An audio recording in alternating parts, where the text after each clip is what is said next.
Hello friends, आज हम बनाएंगे खांसी के लिए एक नुस्खा। ये देखिए, इसमें 3-4 चम्मच पानी डालेंगे और ये मैंने 5 चम्मच गुड़ लिया है, थोड़ा बारीक बारीक कर लिया है। ये डालेंगे, अच्छे से गर्म होने देंगे इसको। गैस को बहुत ज़्यादा तेज़ नहीं रखना है, नहीं तो जल जाएगा गुड़।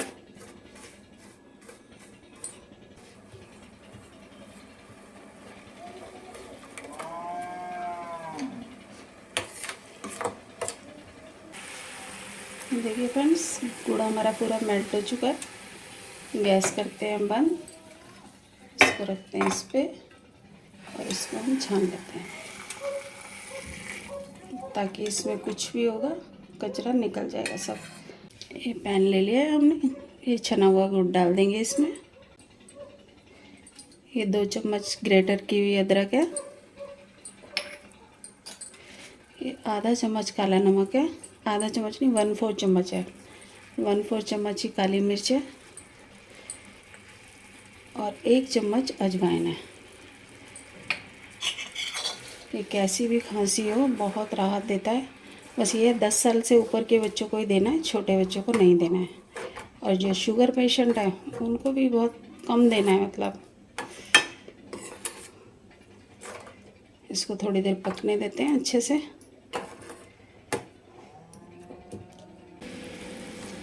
ये देखिए फ्रेंड्स, सारी चीज़ बढ़िया से मिक्स हो गई हैं और सिम ही रखनी है। गैस को हमें तेज़ नहीं करना, नहीं तो गुड़ जलेगा, फिर अच्छा टेस्ट नहीं आएगा उसका।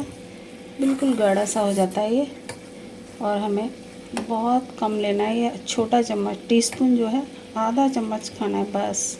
आधे से कम भी ले सकते हो पर ज़्यादा मत लेना। अजवाइन अदरक सब अच्छे से फूल जाएगी इसमें। और काली मिर्च है वो भी हमारे गले को बहुत राहत पहुंचाती है। जो स्वेलिंग भी आ जाती है गले में वो सब ठीक हो जाती है।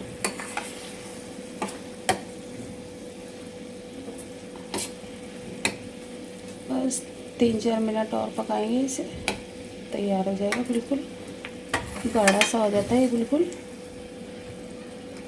देखिए फ्रेंड्स, ये हमारा तैयार हो चुका है। इस तरह का होगा, आप देख लेना। ये देखिए गाढ़ा सा रहेगा। आप लोग भी ज़रूर बनाना, आपको ज़रूर फ़ायदा होगा। खांसी में, किसी भी तरह की खांसी हो, रिलीफ मिल जाता है। हल्की फुल्की खांसी है तो 1-2 दिन में आराम पड़ जाता है, नहीं तो आप आराम से ले सकते हो, हफ्ते तक भी ले सकते हो। कोई भी चीज़ इसमें ऐसी नहीं है किसी का साइड इफ़ेक्ट हो कुछ है। सब चीज़ हम नॉर्मली खाते ही हैं, किचन में मिल जाती हैं आराम से। आप लोग बनाना ज़रूर और बताना आपको कैसी लगी। कमेंट करना, लाइक शेयर ज़रूर करना। फिर मिलेंगे अगली वीडियो में।